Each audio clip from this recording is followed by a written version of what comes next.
This week in games, Xbox lays off nearly 2,000 people. Deus Ex game has been canceled, and Nintendo Switch 2 details have been leaked online, along with Nintendo finally going after Palworld.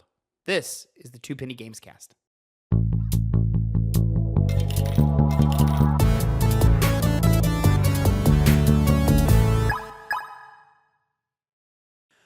What's poppin', players? Welcome back to the Two Penny Gamescast, episode 183.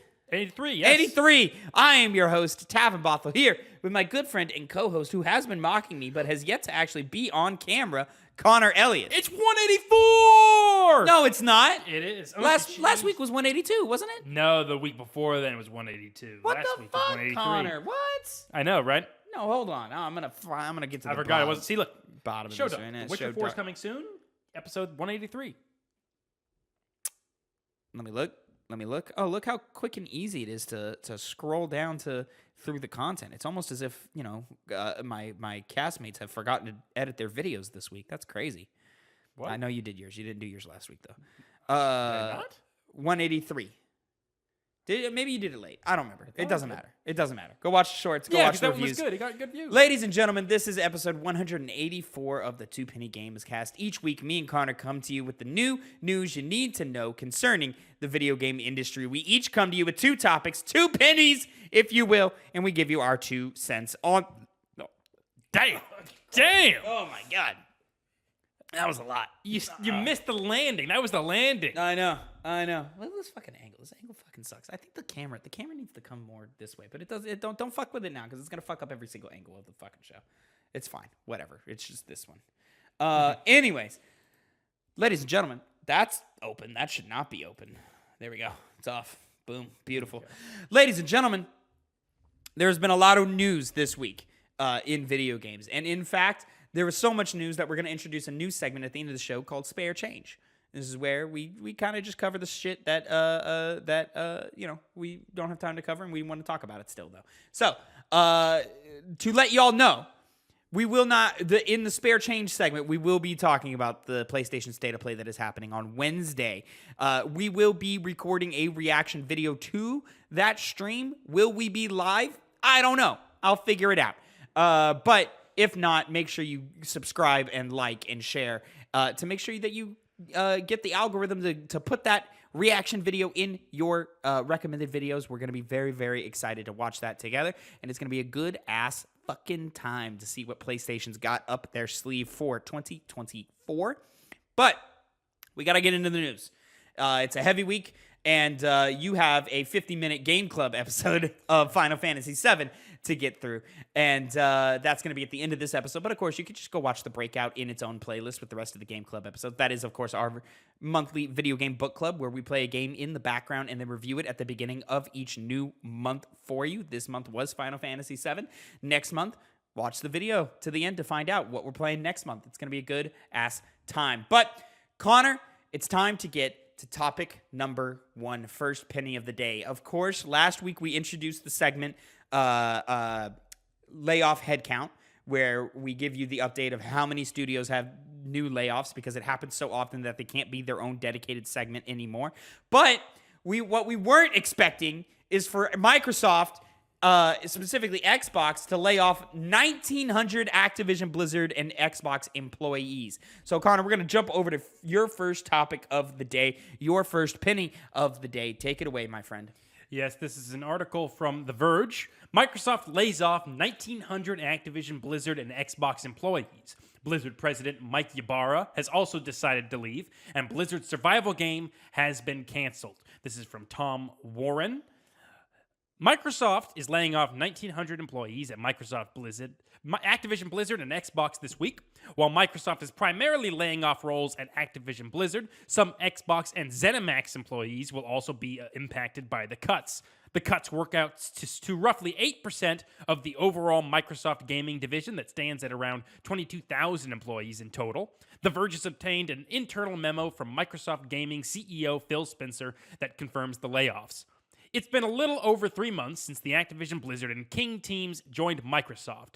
As we move forward in 2024, the leadership of Microsoft Gaming and Activision Blizzard is committed to aligning on a strategy and an execution plan with a sustainable cost structure that will support the whole of our growing business. Together, we've set priorities, identified areas of overlap, and ensured that we're all aligned on the best opportunities for growth. As part of this process, we have made the painful decision to reduce the size of our gaming workforce by approximately 1,900 roles out of the 22,000 people on our team. The gaming leadership team and I are committed to navigating this process as thoughtfully as possible. The people who are directly impacted by these reductions have all played an important role in the success of Activision Blizzard, ZeniMax, and the Xbox teams, and they should be proud of everything they've accomplished here. We are grateful for all of the creativity, passion, and dedication they have brought to our games, our players, and our colleagues. We will provide our full support to those who are impacted during the transition, including severance benefits informed by the local employment laws. Those whose roles will be impacted will be notified, and we ask that you please treat your departing colleagues with the respect and compassion that is consistent with our values. Looking ahead, we'll continue to invest in areas that will continue our business and support our strategy, blah, blah, blah, peace speak, random dumb speak. Alongside the layoffs, Blizzard President Mike Ybarra has decided to leave the company. Quote, as many of you know, Mike previously spent more than 20 years at Microsoft. Now that he has seen the acquisition through as Blizzard's president, he has decided to leave the company, says Microsoft's game content and studios president, Matt Booty, in an internal memo. Microsoft plans to name a new Blizzard president next week. Alan Adham, Blizzard's chief design officer, is also leaving the company. Quote, as one of Blizzard's co-founders, Alan has had a broad impact on all of Blizzard's games. His influence would be felt for years to come, both directly and indirectly, as Alan plans to continue mentoring young designers across the industry, says Booty.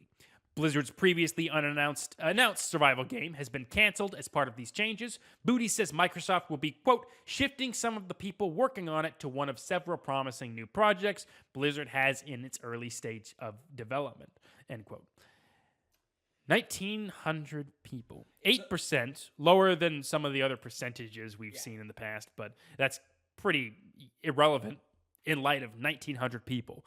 When this news was first breaking, I was seeing tweets from Jason Schreier, who works over at Bloomberg, talking about how he was getting contacted by members at Blizzard asking if they had been laid off because they didn't know. This news was just dropped, and they were pretty bad at telling people who was fired and who was not. As the time has gone by, we've gotten more and more specific names, but it was clearly, I'd say, botched from the very beginning. Which I know what you're going to say. I know what you're going to say. Go ahead. Go on. No, you go. No. I don't want to put words in your mouth. Well, I at fear of taking over here, I disagree that. Well, it's chaos for sure. It was not handled with the most appropriate tenure. But how do you lay off 1,900 people, 1,900 people in a respectable and appropriate way? It takes time, and not everybody is going to get the message at the same time. So, yeah, people are going to reach out to Jason Schreier because they know he usually has the in-scope on these sorts of things, and they know that he, often knows more than a lot of other people in the industry do. So it makes sense that guys like Schreier would get reached out to in this manner. Now, to shoot Microsoft a little bit of bail here, this is tragic, and it's awful, and it's disgusting. Yes, but to shoot them a little bit of bail, it's not exactly unexpected. These are the kind of things that happens when big conglomerates take over other big conglomerates. Now, we have been on this podcast consistent with the messaging that, hey, we don't love that Microsoft is buying up all of these studios. But in the case of Activision Blizzard King, it is a frat boy culture over there. And it is a mess. It is rife with sexual harassment. It is rife with racist and sexist happenings to the point to where, unfortunately, a poor woman had committed suicide because she was driven to that through all of the harassment that was taking place. And a bunch of other crazy stories that we have covered throughout the years. So it appears from the outside that Xbox and Microsoft are a healthier work environment to work under. So maybe this isn't in order to kind of clear the muck of ABK.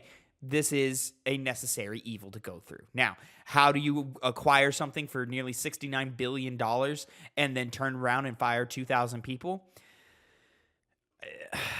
It's hard to put that into scope. It's hard to make that make sense.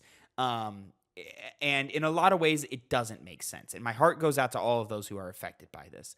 But we do have to look at this with a slightly different view than the rest of the layoffs that are happening in this industry. We're going to talk about more later on because guess what? These are far from the only ones this last week that happened. And so it's important to look at this at the broader scope. Nearly 2,000 people, 8% of Microsoft's total workforce. Microsoft or Xbox's workforce? Xbox's, I think, specifically. Of the gaming workforce, 1,900 out of 20,000. So roughly 8% Microsoft's gaming division of Microsoft's gaming division has been laid off. Most of this, you assume, is redundancies. ABK is a big conglomerate. Xbox is a big conglomerate. Hey, they don't need a PR and they don't need more PR and marketing teams. They don't. So that's what's getting hit here is teams like PR and marketing, just redundant roles like bookkeeping and security and things like that. Things that like, hey, we don't have room for you because we already have these departments filled out and they run their jobs greatly, and it's just going to be filed under that now. That's how that works. So this is to be expected. Now, let's say, for example, the ABK acquisition did not go through, didn't happen. There probably still would have been layoffs, probably for the same sickness that is infecting the entire games industry and why it's happening. Would it have been to this extent? Absolutely not. Probably, maybe 100, a couple hundred, maybe. Still, one is too many. But, this is the way business works and how it happens. So there's a little bit of a multifaceted perspective to approach this specific story with. I'm not saying it excuses it. I'm not saying it's good or that it's not bad. It is bad. It sucks. These are people's lives that we're dealing with here. But unfortunately, in the capitalistic society that we fucking live in, this is what happens. Is you let these fucking rich-ass CEOs who don't know what a fucking bag of fucking toothpaste costs or what a TV dinner costs, you let them run around and buy up whatever company they want and give themselves whatever paycheck they want and not take care of their workers properly. And then, they're going to run around. They're going to buy more so that they can earn more, and they're not going to share that wealth with their workers. They're not going to use that wealth to help keep on the 2,000 people that are here or find them a better spot in the company. These aren't game developers. They're not specifically talented. They are people with experience, business experience, that can be applied to different departments if necessary. You could have found room for these people, I would argue, but that's not how it works on a piece of paper. When you're just looking at profit margins and things that are costing too much, this is what happens. Is it's just like, hey, we don't need two bookkeepers. We already have a bookkeeper. But to your point, because I haven't heard about this at all, the report doesn't cover it. Was it actually a mass majority that were PR? It is Phil Spencer says it in his quote. It's a focus on redundancies. So you're going to be looking at departments that aren't specifically in the actual game development things because those teams have to stay on the same size. Now, obviously, we still lost people. You saw people under the Bethesda purchase that lost their jobs because of this. You saw people, I'm sure, in the ABK teams that lost their jobs because of this, and I'm sure it outwardly extends to other things. I don't know all the details because we're just reading off of articles, and frankly, do we need to know those details? I don't know. But if it's a focus on redundancies, it's because it's teams that Xbox already has. And so in that, it's just like, fuck, man. But what makes this even more disgusting is that stocks went up. Yeah, which is my next point, which it's in our economy, it seems to incentivize that. So when you have something like that going on, I can't call what they did in good faith because they know that when they fire people, market shares can typically go up. Don't get me wrong. Yeah. I'm with that. Yeah. Like, this is gross. Yeah. But it's not purely because of CEO greed. It's not purely because of the games industry being so profit driven that it's not focused on long-term sustainability. No, it's a little bit more nuanced than that. It's an economic system which prioritizes and rewards greed over any level of compassion. Yes. And so that's what's prioritized. Yes, but at the same time, what am I meant to do? How can I afford to pay these people who had a specific job, but I already have a team that does this already? And quite frankly, it's just not necessary. So yeah, they're breaking down redundancies. Now, am I excusing this? Absolutely not. If this hadn't gone through, I still say there probably would have been several hundred jobs lost. But the reason the number is as big as it is and as scary as it is because they got to break down these teams. Because these teams aren't going to do us anything. This is what happens when you acquire big companies. Yeah. When other companies acquire other big companies, that is. It is just that there's suddenly, a lot of jobs that just there's just no need for you anymore. From a efficiency standpoint, from a cold calculation, profit-driven standpoint, there's just no need for you anymore. Is it the right thing to do? I don't think so. I think there could have been done. They could have done more, probably. What could have they done? I don't know. I'm not an economist. I don't know. I think that I can excuse the people who are in PR and whatnot, and they already, like you said, had a team for it. But as we always need to cover on this on these kinds of topics, you never hear of a cut being taken by the upper management. So when it comes to those people who were getting fired on the development side of things, I feel like most of them probably could have been saved. Could we have limited this number?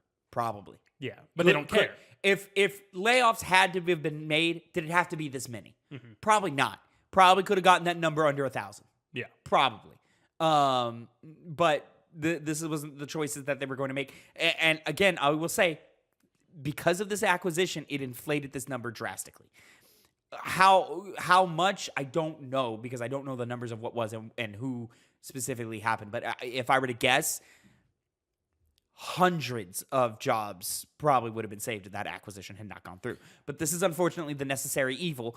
And let's talk about some of the other things that are happening in this story. Mike Ybarra coming out. Mike Ybarra had been asked by Jason Schreier at some recent event, I don't know, of if he had any thoughts of leaving. And Ybarra said, no, I'm ride or die with this ship. But Mike Ybarra is problematic. Like, he's up there with the Bobby Kodaks. Like, that's who we're dealing with here. Yeah. And so, great, he's got a $1 million golden parachute with him, but he's out now. This is what we wanted, right? And so, unfortunately, the medicine fucking stinks and it burns and we hate it, but we're taking it. And it's not even the best medicine on the market, but we will hopefully be better by the end of this. It's dark right now, and I agree it probably should have happened better. It should have. I mean, in a perfect world, ABK would not have been a fucking cesspool to work at. But this is the hand we're dealt. This is where we landed. This is where life has put us. And unfortunately, it's hard to make it better in this society. Yeah, fair enough. I just know that any other deal that Microsoft might be making in the future to acquire studios should not be met with praise or anything other than condemnation. I think they have enough. And this, even if you could give them the goodwill as you've laid out, shouldn't apply to any other acquisitions they decide to do in the future. The other one that definitely doesn't is Embracer Group. Oh, for sure. Which, Connor, brings us right to our second topic of the day, and in fact, your second penny of the day. And so, whenever you are ready here, sir, with the time after the time code, you can take it right away here. Yes, this is from Bloomberg. Jason Schreier, as we have previously mentioned, Embracer Group cancels Deus Ex video game. The Swedish gaming company Embracer Group AB is canceling a video game in the beloved Deus Ex series after 2 years of development and will lay off a number of employees as part of an ongoing initiative to cut costs, according to people familiar with the moves. Eidos the Montreal, when did they change that? Canada-based studio behind the game will instead focus on an original franchise. The canceled Deus Ex project, which had not yet been announced, was slated to enter production later this year, said the people, speaking anonymously because they are not authorized to talk to the press. No. The company did not immediately respond to a request for comment. In a statement on X, formerly known as Twitter, Eidos Montreal said on Monday that it has let go of 97 people due to the, quote, global economic context, the challenges of our industry, and the comprehensive restructuring announced by Embracer, end quote, and the fact they couldn't get a deal with Saudi Arabia. Following a period of massive expansion during the pandemic, Embracer Group has lately been making widespread layoffs, game cancellations, and studio closures. The sci-fi Deus Ex series has been critically acclaimed and sold more than 14 million units worldwide. It was acquired by Embracer in 2022. Many things have been acquired by Embracer over the course of these past couple of years, and almost in every single one of those cases, layoffs follow some period of time afterwards. I mentioned it during the last topic, last penny we were covering, are probably the most egregious example in this day and age of laying off people in general.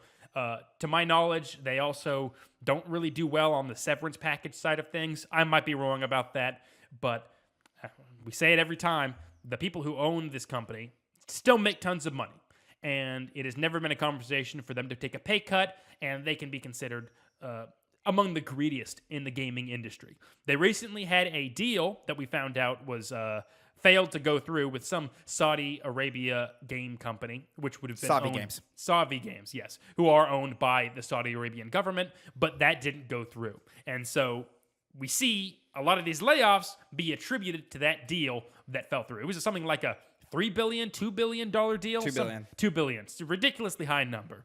And this is the fallout of that. And so the fallout's not on the people like Lars Winchfors.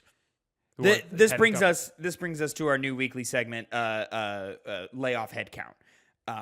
Since January, since the beginning of this year, by my count, if I'm reading this right, nearly 300 people have been laid off because of Embracer. This is in combination with the several thousand that happened last year from Embracer. I don't have the hard numbers on all of that, and not all of these numbers are exact, so it's hard to keep track. This is, of course, me keeping track of all of the game layoffs every week because it's a lot and happens every week. And I will remind you, on the conservative side, somewhere around 6,000 jobs were laid off last year. We are now January 29th, and my total head count is 6,901. And a story we covered last week was that studios are possibly going to be closing in this year. And when you have studios have been closing, Connor. In fact, if we jump over to my list of layoff headcount right here, we ended last week, January 22nd, with the 530 Riot Game employees that were laid off. That's where we covered it at last week. January 23rd, 15 people laid off at One Player Mission, company closed. 30 plus from People Can Fly. 1,900 from Xbox / Activision Blizzard, 8% of Xbox staff, mostly from ABK, as we had just covered. January 25th, 50 people from Black Forest Games, 50% of staff, another Embracer Group layoff. January 25th, 60 from Rycon Games, 80% of their staff. January 25th, 27 from Little Red Dog Games. And now today, January 29th, 97 from Eidos Montreal, again from Embracer. Embracer doing it twice in 1 week, over 100 people. And, man, it's fucking sick. And again, we've been long-winded on these layoffs again and again and again. Greed is at the heart of this industry right now, and we are feeling it. So many fucking people are losing their livelihoods and are getting burnt out of games. It's not just the people who are losing their jobs, and that sucks. And now we got to find new jobs for these people, which is hard to do.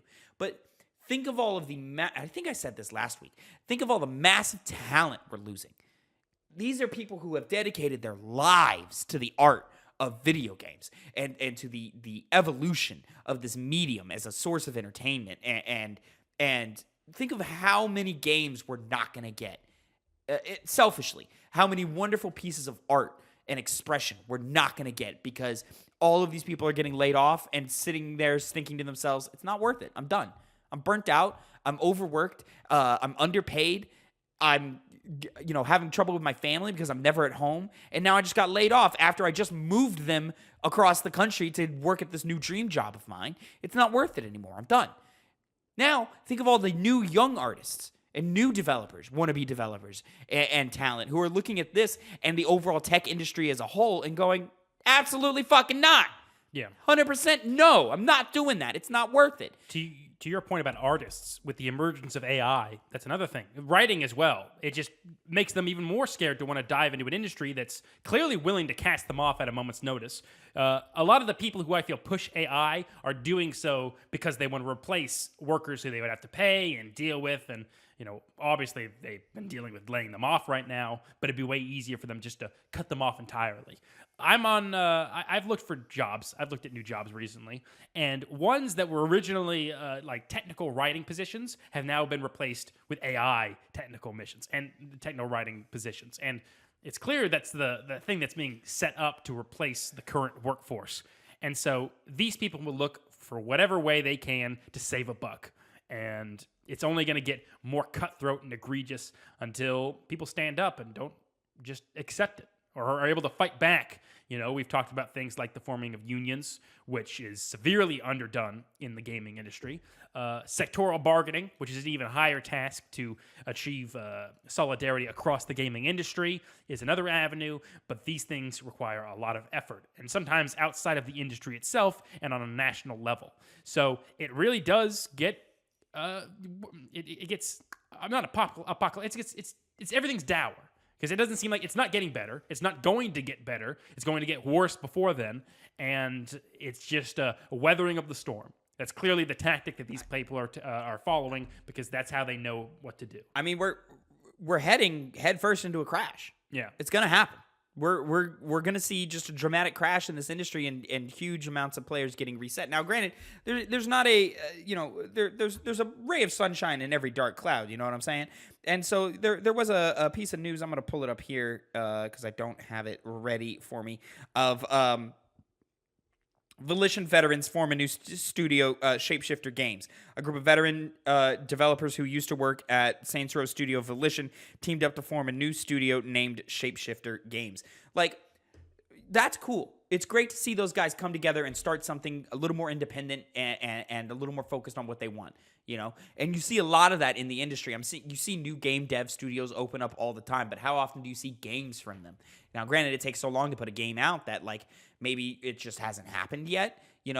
Haven Studios was created and bought by PlayStation within the last 5 years, and we still haven't, seen Free Games. That's their game, right? Haven Studios is Free Games. Yeah, I'm pretty sure that's them. It seems like a long way away, and it's just, it's hard. It's hard to be positive. It's hard to be excited. It's hard to celebrate these things when you know all of this corruption and evil is just infested it to its very bone.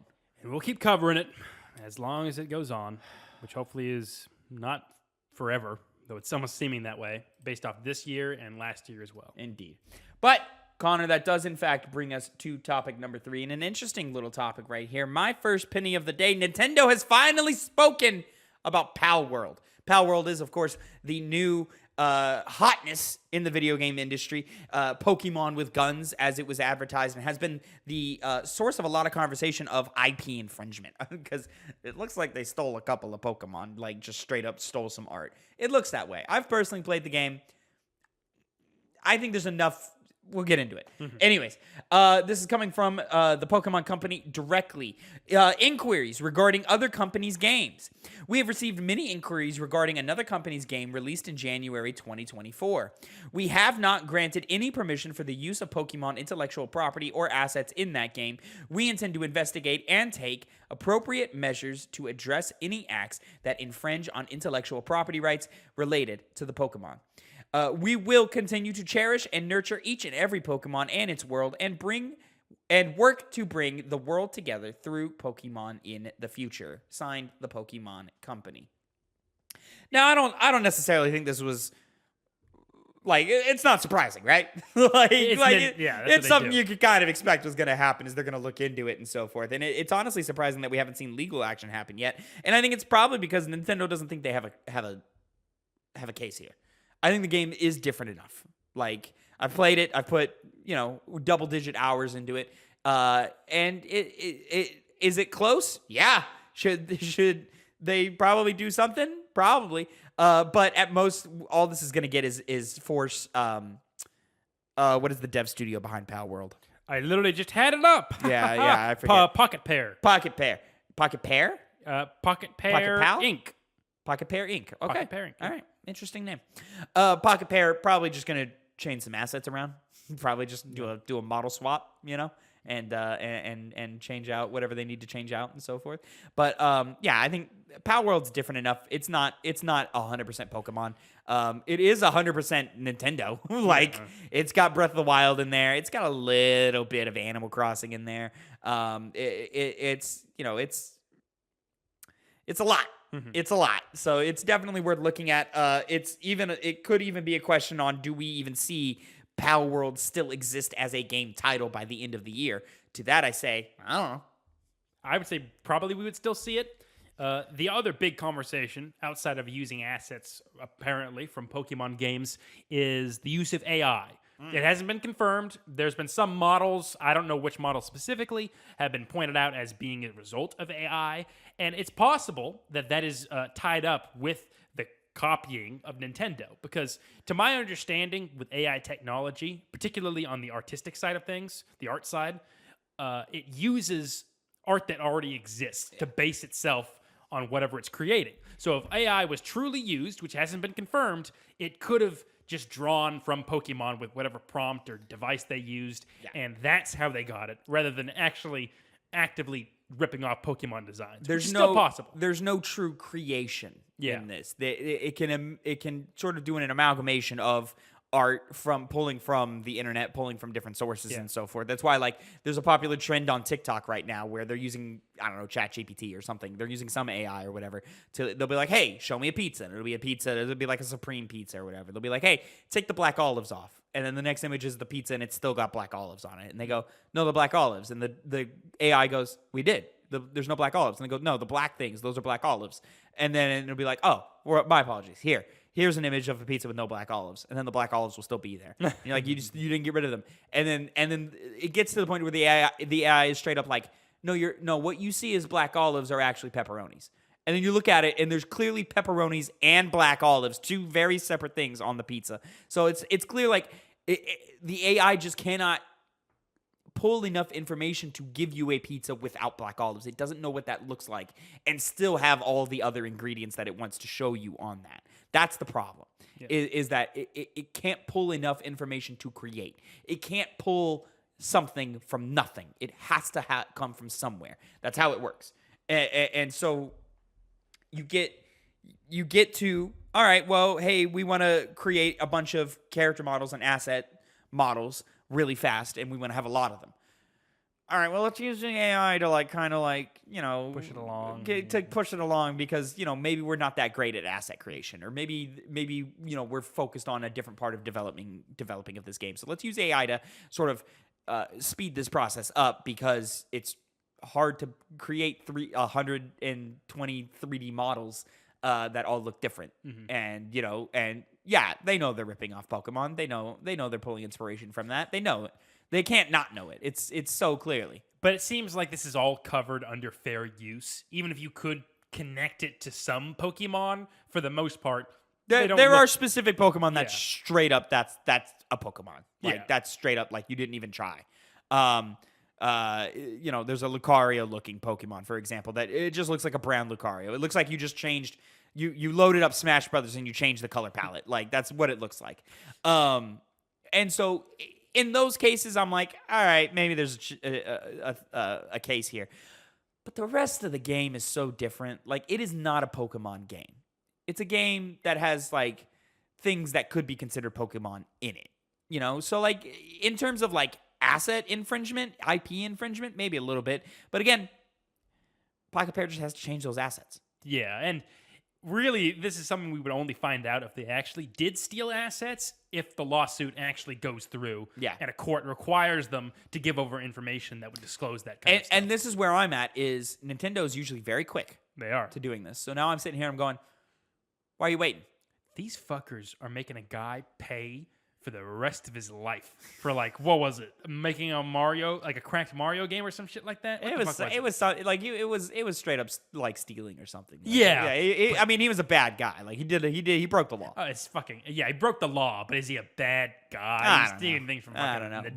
But and then they made him pay for the Well, you rest got to of sit his here life. and think. You got to see how successful Palworld is right now. Yeah, And you just let that money build up a little bit, and then you hit him for damages. scummy fucks over there. You know, could be, or maybe they don't have a case.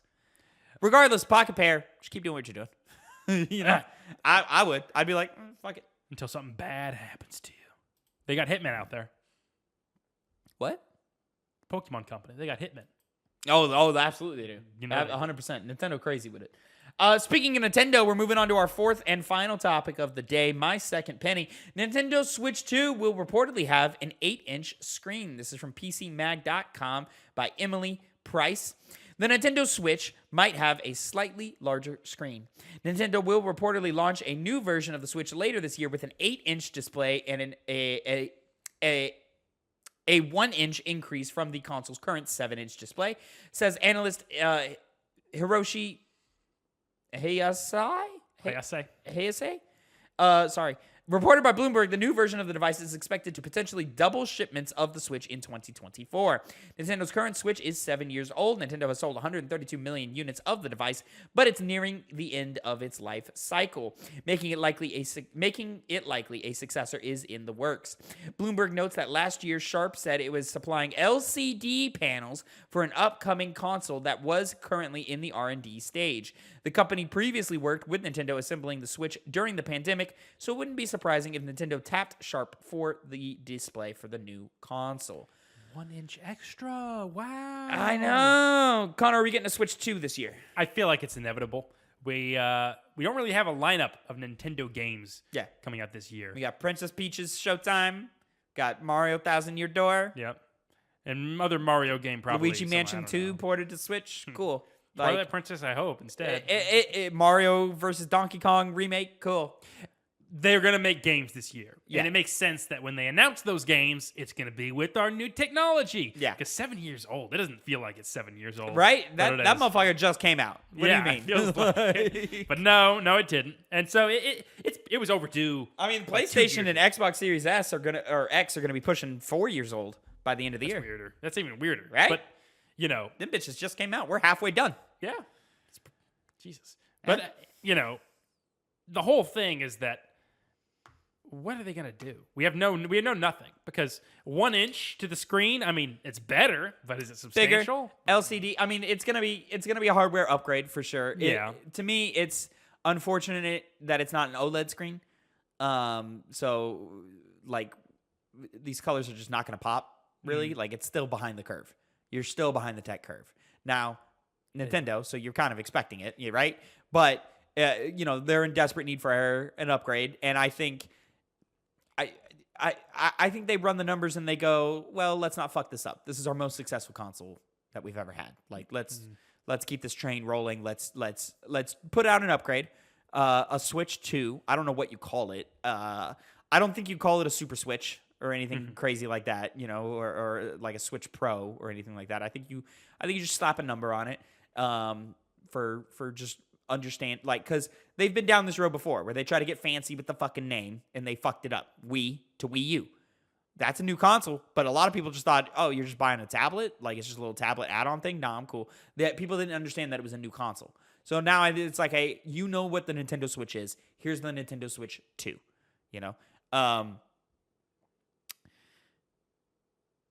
Yeah. I mean, I'm just interested to see if the games run well and if drift is no longer a problem. Other than that, don't give a shit. I'm sure. Now, the question is like, what really changes here? Is it still the Switch using the dock, the same dock? Are we using the same dock? Is it an upgraded dock? What's different with the dock? Is it going to give us an actual visual upgrade this time around or not? Not really, because it kind of doesn't, for real Switch games. Most Switch games look better in handheld, Maybe I think one of the more substantial things they can change with it, since they need to have the Switch type model, is change the colors. Everyone's kind of familiar with the red, the blue red now. and blue, yeah. But to what? Like gold and white, gold and purple. I mean, maybe, I don't know. Something like regal colors. Purple. Golden purple? Golden purple? I mean, we kind of already have that with the different Joy-Cons and so forth. I guess Joy-Cons we do, is yeah. another question. What do you do with those? Are those new? Do we get Joy-Con version 2.0? What happens with that? Are they a little bigger, a little thicker? It's Fill the hard off the thing. hand a little better? I would hope so, but Right. that's the problem you run up against when you need to stay with the model that you currently have, but you need to make visual upgrades to make it different and pop different. With PS4 to PS5, it makes sense. It's going to be a block of technology. This one, it needs to have the tablet, it needs to have the Switch Joy-Cons or something equivalent to it. And if you don't have that framework, it's not going to carry the Switch brand, which you don't necessarily need because it's Nintendo. Yeah. They're going to, there's a reason why even when they had bad technology, they were chugging along, doing fine enough. Is it backwards compatible? It has to be. I mean, it seems like it's pretty simple to do, especially in this day and age. I mean, but these are the questions you have to ask with Nintendo. Yeah, they're outdated in some ways, advanced in others. It just depends. So it really does. Is it backwards compatible? I think it's a stupid idea if you're not. It's stupid if you're not backwards compatible. It's just a little chip.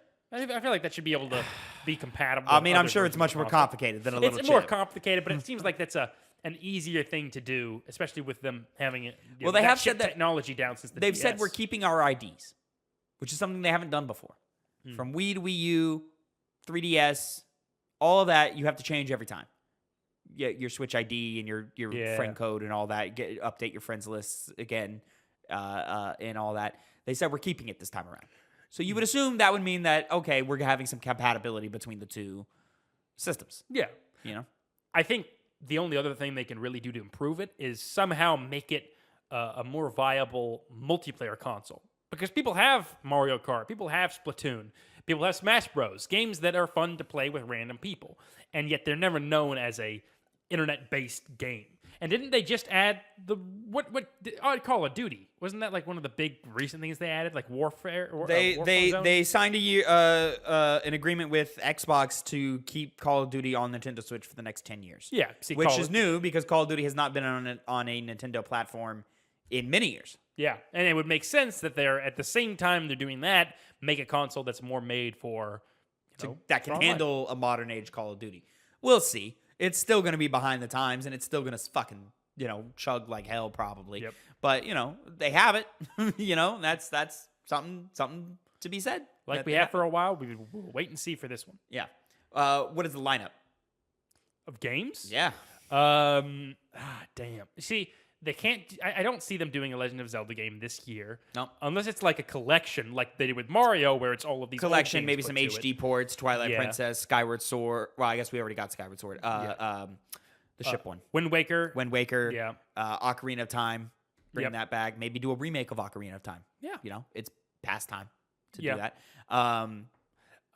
We obviously have the new Metroid game. That's going to be one of the Metroid launch Prime titles. 4, yeah, could be a potential, but I don't think that's going to sell units like that. To me, you got to bring a Mario. I think it's time. We're past due for 3D Mario. It's been 2017, so it's been 7 years since the last mainline 3D Mario game. We're overdue for Mario Kart. That's what I was thinking. Mario That's gonna Kart be- 8 is from the Wii U. They had a thing where they always would, with the new console, have the new Mario Kart 8, 7, Yeah. 6. So it'd be bonkers if they just didn't add another one. Yeah. Especially with people asking for it on this console. Yeah. Yeah. To me, that's what you do. Is you have it backwards compatible. Maybe an update to Super Smash Brothers. All your Mario parties work. All of that. It all works fine. But you lead the charge with new Mario Kart. Yeah. Now, do they both launch with it? I don't know. What is the pack-in title? If there is a pack-in title, was there a pack-in title for the Nintendo Switch? I don't think there was, right? I think think Breath of the so. Wild just did it for you. People They were were like, gonna buy no, that you buy and- this. yeah. You're gonna buy this. But then again, Legend of Zelda: Tears of the Kingdom, $70. I would assume Switch 2 means an increase to $70 for all Nintendo platform software purchases. Yeah. Again, like there's things we know and things we don't know. It's been a long time. Metroid Prime 4 has been cooking for a long time, and it's probably about time that we got an update for that game. But that doesn't scream console seller to me. Yeah. I was gonna say we're due a Fire Emblem, but we just got one last year, didn't we? But that was that was more of like an anniversary type thing. I could see us getting a Fire Emblem included in there. At least, well, maybe not a launch title, but like a year one title. Really? I could see that. I'd be surprised. Oh, shit, dude. Path of Radiance. That's the most sought after next... Because there's like... The current copy to get is like over $100, and it's apparently one of the best Fire Emblem games. It would make sense to do a remake. Port it. Port, remake, something related to that to get people to be able to play that game. Fire Emblem Collection, in a reasonable maybe. place. Fire Emblem Collection. I'm surprised they haven't done that yet. I mean, they had to have, haven't they? They did something with some of the older Fire Emblems on the expansion pass thing through the Nintendo subscription service. But like an actual package. I'm not familiar with that. I don't think so. No. Much like how we got the pixel remasters for Final Fantasy for 1 through 6. Yep. Yeah. How crazy is it you can play Final Fantasy 1 on a PlayStation 5? Right. It's fucking nuts. Anyway, Anyways, to be there. Yeah. I mean, we're gonna find out. My money is 3D Mario Kart 9. Yeah. Mario Kart definitively. Mario Kart 9 taking advantage of Joy-Cons. You know, I don't know how, but in some way. We covered a story probably about a year ago, something about leaks about a Mario Kart happening. And here's the thing: is Nintendo sits on titles. They've got something in their backlog. They're just sitting on. They just sit on things. Look at Metroid. They sat on that for years before they were just like, "Hey, it's red," and it did well. Well, they sat on the remaster for a long time. For Metroid Prime. Dread, I don't know what happened. I mean, that was a game that was announced and then quietly disappeared and came back years later, and we were like, "Oh shit, it exists." You know, different, but you know, it exists. So, yeah, it's crazy, and I'm very, very interested to see what comes of it. Now, ladies and gentlemen, that is going to be it for the news, and we got to get on out of here. But really quickly, there will be a reaction video to the PlayStation State of Play up on Wednesday night. The State of Play is currently scheduled for 4 p.m. Central Time. What is that? 2 p.m. Eastern? No, 2 p.m. Pacific. 3 p.m. No. Pacific. No, yeah, it was 5 p.m. on Eastern Time and like 3 p.m. on Pacific Time. Yes, that's how that works. There you go. So there will be a reaction video to that. I'm excited for it. They've confirmed, of course, Rise of the Ronin, Stellar Blade are going to be coming back, and they've advertised them as 2024 games. So I'm hoping that means my Stellar Blade is coming through for my fantasy critic. They've announced PlayStation 5, PlayStation VR 2 titles will be there, and I believe 15 titles in total will be present at the State of Play this Wednesday, Connor. A lot of rumors going around. A lot of rumors going around on what could possibly be there. Death Stranding 2 seems to be in the rumor mill. Silent Hill 2 remake seems to be in the rumor mill. Where's Blue Point? Is Blue Point gonna be there? Probably not. We remade Mass Effect, which you would. I know you would be like screaming here. Yeah, there's not a chance because they just did the Legendary Edition, but it would be fucking sick. Connor, you know what I heard? Little in the rumor mill. New Metro. Streets are saying Metro's coming back. Hey, it's set. The last one's set up. Now, other stuff.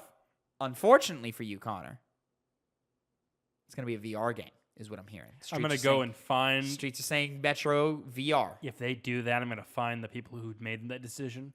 Why? And they'll know what happens. That series is right for VR. No, it's not. That would be a great. That'd be great because how slow it is. You can't make a game. It's slow. It's survival based. A lot of meters. You pull up the clipboard, Connor. You want to physically pull up the clipboard and look at the clipboard. And if it continues the Metro story, then I'm gonna hurt someone. If not, cool.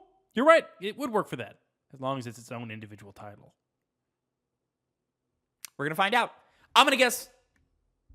Probably just Rise of the Ronin. Probably just Stellar Blade. I don't think anything super exciting is going to be past that. I would like to see Death Stranding 2, of course. I don't think we're going to see Silent Hill. Elden Ring. There's a chance. Elden Ring, Erdtree. There's a chance. They could do that on their own, too. But my thing is like, PlayStation has a lot of games coming out right now. Yeah. Helldivers, Final Fantasy VII, Foam Stars. You know? You gotta hit these business deals, right? So it's just a matter of like, all right, well, what's showing up? You know, I feel like, ladies and gentlemen, don't get your hopes up. I think expect what they've said to be there, and just be excited to see more Rise of the Ronin, and be excited to see more Stellar Blade. Hopefully, there's going to be one big surprise that we're all going to be excited for, but we'll find out tomorrow, Wednesday, 4 p.m.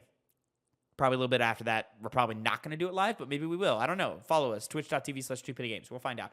Ladies and gentlemen, that is going to be it for the news segment of the 2 Penny Games cast. We're going to move right into our 2 Penny Game Club review of Final Fantasy VII, the original. So make sure you stick around for that. But until next time, have a great time. And Connor, say goodbye to the people. See you guys.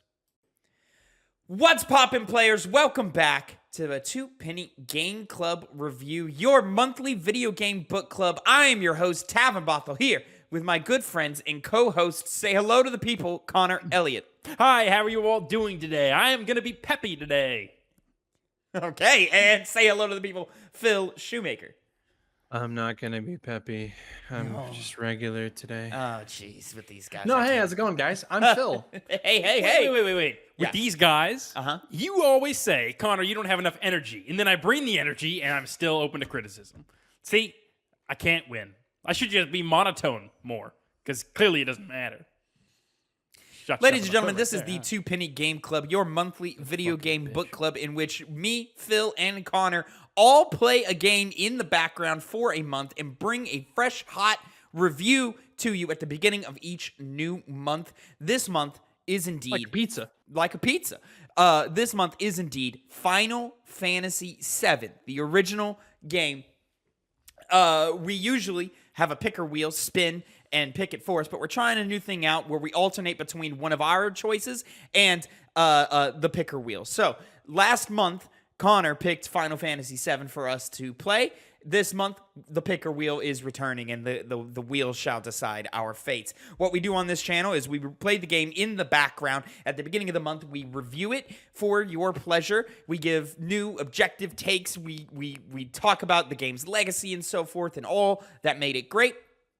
And then we rank it amongst every other game we've played on the show in the hopes to build the definitive list of all the greatest games ever made. Now, is it correct? Not really. Oh, shut up. He said that, and he was thinking Yakuza. I was going to say, he targets was. Yakuza every single time. Every time. Yakuza 0 is currently number 4 on this list. Let me tell you what, shouldn't be that high. Shouldn't be that high. Anyways, we have done games such as The Last of Us. It shouldn't be that high. It should be higher. We've done games such as The Last of Us, Mario 64, and Chrono Trigger, and so many other great games. Go check out the playlist to go catch up on the full list of games that we have reviewed on this show. But enough of that. Let's get to the good stuff. Final Fantasy VII was released January 31st, 1997, or September 7th, or October 2nd of the same year internationally, depending on where you lived. You know, it has a Metacritic rating of an 81.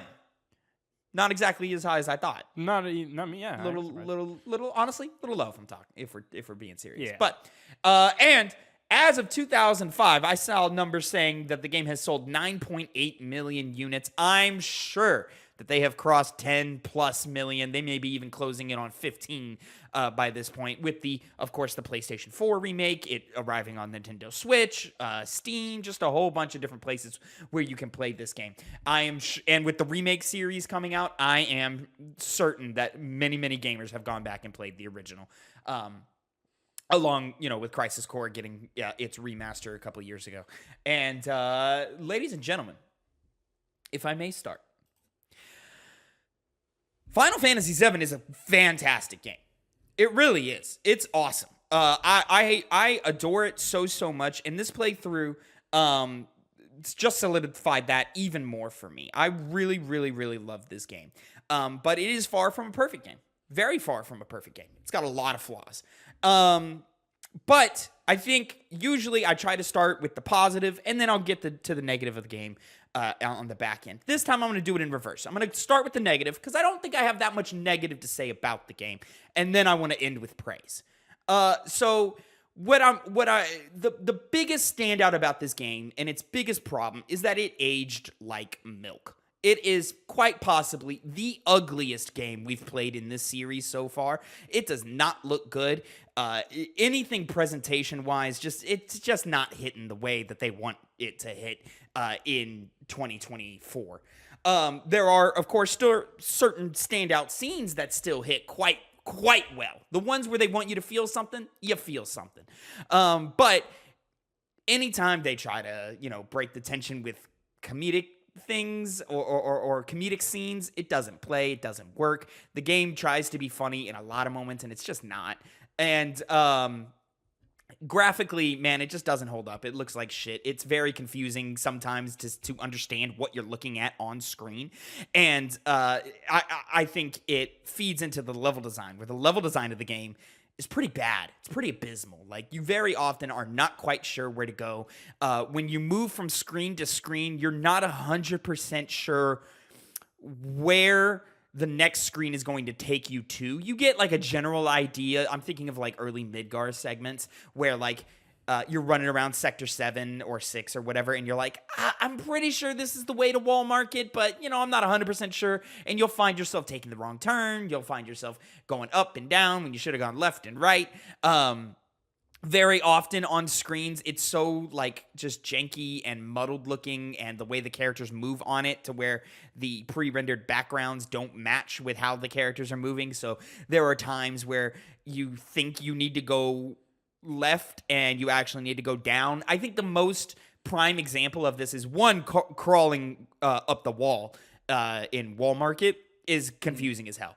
But the one that always stands out to me is when you're in the Nibelheim reactor and there is that screen where you're supposed to like make a little bit of a left and then jump on a chain to climb your way down. Every single time I enter that room, every single time without fail, I always miss that little left turn, and I go to the top of the screen and go, how the fuck do I get down this chain? Oh, yep, okay, that little bridge right there. The UI is atrocious. I feel like I'm playing Mickey Mouse Word document simulator. It's just ugly, and it just doesn't work. And the little floating hand is distracting, in my opinion.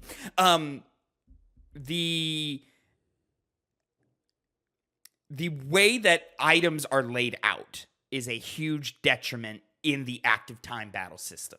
You end up scrolling through dozens of items to find one specific thing that you need. Whether you organize it or not, you're going to have to do this at some point.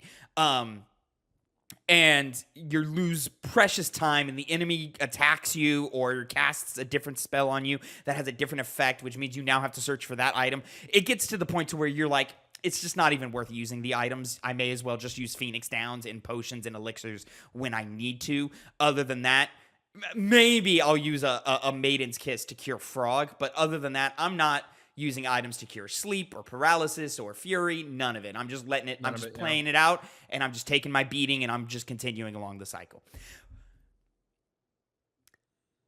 I think that's it for my big criticisms. I think that's it. I think that's all I got to say. I've got smaller criticisms of the game, which, I have, a little bit more gray feelings on. For example, I think the plot of this game is awesome. And I think the characters are super lovable and memorable and charismatic. But I think the writing of the game, the moment-to-moment dialogue writing of the game, is not very good. Now, this could be a translation issue. This could be just how the writers of video games happened in 1997. You have very few examples of good writing in games. And as you get deeper into the game, I think my biggest problem with it is that the characters lose their character and they start just becoming support pillars for Cloud, with a few exceptions. Tifa, I think for the most part, kind of keeps her character. Barrett comes in and out of it, where like sometimes he'll pop out and be himself and then sometimes he won't. Everybody else in the party just kind of becomes a support pillar for Cloud. And when Cloud isn't that interesting of a personality and is more of a self-insert for the player, having your other characters fade and just become support pillars for this character who's not interesting makes them all uninteresting in the long run. But again, for the most part, all of their personalities break through and you love them, and you have an idea of who these characters are in your head and you love that idea of them. With one exception. Yeah, with one exception. We'll get there. Those fucking piece of shit. But again, is it really one exception with you, Tavin? I thought you didn't like more than just one. There's two. There's a solid two. I know there's a solid two I don't like. I know what the second one is. But the plot is fucking cool. And it deceives the player on a bunch of different things. Of course, there is the main big one giant spoiler that happens in this game that everybody on the internet knows. But there's a bunch of other spoilers that are just as, if not more important than that one. And we'll get into that in a little bit. This is not going to be a spoiler-free conversation, by the way. Like, spoilers will happen. And so if you have no idea what happens in the later half of Final Fantasy VII, you may want to tune out now. But the plot is fucking cool. The world building, the atmosphere, the feeling of just exploring the world of Final Fantasy VII captures my interest every single time. It's awesome. Even past how ugly some of the scenes are, even past how ridiculous the presentation of the characters' models can be, past all of that, just the world and the atmosphere of Final Fantasy VII, exploring Midgar, exploring the open world, coming across the weapons and coming across each individual town. It's just a joy to go through every single time. The battle system, I think, with the exception of how the items are pretty much useless because you lose too much time scrolling through your menu. With the exception of that, the battle system's really fucking cool. Active time battle is one of my favorite ways to do turn-based combat, just because it keeps you in the fight. You're absolutely always interested in what's happening. And then match that with the materia system, which allows you to basically free build your party however you want. And there's a lot of just creativity and ways that you can build it out, to the point to where, like, just earlier this week, I went into Connor's room and I was like, oh, you have Cloud being your healer. That's interesting. And he goes, yeah, I always have Cloud be my healer. And I'm like, oh, that's fascinating. I didn't say that. Oh, no? I in this playthrough, yes. In past playthroughs, I did it differently. Yeah. But, like, overall, I always walk away with Final Fantasy VII feeling like, wow, that's such a lovely game, and I have so many great feelings about it, despite some of the elements of the game that don't work, especially in 2024. I think the sum is greater than its parts, and just overall, it just elevates it to being one of the greatest games of all time. This is however, my third time playing the game in as many years. And it was a little bit going through the motions in the beginning, but eventually I found my groove, and I was like, you know what? No, I just love this game so much. But Phil, you, my good friend, have never played Final Fantasy VII, at least not all the way through. And and I'm very interested to see where you're at with this game, with this playthrough. Well, you mean until now? Yeah. Because I did complete this game. Well, not complete it. I finished the main story. I did beat the game. Yeah. So this game to me, like, I've known the story for a long time. I was a very avid watcher of the Final Fantasy VII Mission Abridged from Team 4-Star. So like I heard like a more comedic version of the tale. But you know, they hit all the big beats. You know, they hit all those beats. They just add some extra stuff here and there, just for like funny to happen. But I found myself really enjoying this game, and it was also like one of those things where while I was playing through it, I had that like show on in the background. One, because it was a good like helpful tip of like, oh, I'm supposed to go here next. Oh, right, like because it's not always super clear where you're supposed to go. Because it kind of just wants you to explore a good amount of time. Like, there's also like things that you can do in different orders and stuff, and so yeah, I had a really good time playing. I found once I had like a party like full, that was kind of what I stuck with the whole game. The whole game, I basically just hard kept Cloud, Tifa, Barrett when I could. There are some times throughout the story where you have to switch people here and there. So when that happened, there were times where like I would just keep them in the party for longer. It's like, oh, I can go switch back to my usual team. But when it came to keeping everybody the same level, I think, does this game like level up your characters in the background for you? Like, it does, but not to the same extent as the characters in your party, but enough to keep them viable when they switch over to them. Because I swear there were times like, because you know, Kate Sith, I never use Kate Sith, right? Like the only time I use Kate Sith is to get the limit for the trophy. And I swear, like that was one of the last ones I did. And it was still like a fine level when I went to go try to grind it out. And I was like, this doesn't seem right. But I was like, oh, it must level stuff up in the background for you. But yeah, I was super into the story that was going on, like the differences between like the show that was going on and how they take it, and the actual game itself. A lot of the music in this game really, really fucking good. I understand like how people talk about this game and why it's been in the conversation for like one of the best games of all time for so long. Because of how satisfying this game is to play and explore around, and the battle system being what it is. I hate the menus, kind of like what Tavin was talking about. I hate going through all that, and it's infuriating trying to find an item. Like, I could be wrong, but I was even arranging materia in ways to like make spells go in different spots, but I don't think it worked. I feel like it still stayed the same. If you go into the configuration menu, you can have the game prioritize healing spells or destructive spells or stuff like that. But other than that, I don't know how you organize it. I think it's just based off of that order. Another thing that's frustrating with this game is even if you only have like summons, right? So there's these materia that lets you summon like Ifrit, Shiva. There's a Titan one. There's pretty much one for every like icon in Final Fantasy 16, which is like the only Final Fantasy game I've actually played all the way through. So when you only have one summon on your list, still sometimes you have to scroll down to find it. Yep, it's because they're in a pre-built list for some reason, and it's so fucking obnoxious. It's the same thing with the enemy skill. The enemy skill does the same thing. Which that's another annoying. thing. That's annoying too. Just show me it's the like ones I have. If I only have one assigned to this character, then just put that at the top of the list. Let me like stop making me scroll down several times and do all this stuff, wasting my time. I'm running out of time here, Square. System. Exactly. The Malboro's kicking my ass twice in a row. I gotta hit this Tonberry as many times as possible before it comes and kills me. And you're screaming like, no, please don't get closer, please don't get closer, and he gets closer. Yes. He always does. And then you instantly dead. Which is funny because I think I only ran into Tonberries twice in my entire playthrough. One being in the gold saucer. Oh, in like Battle Square?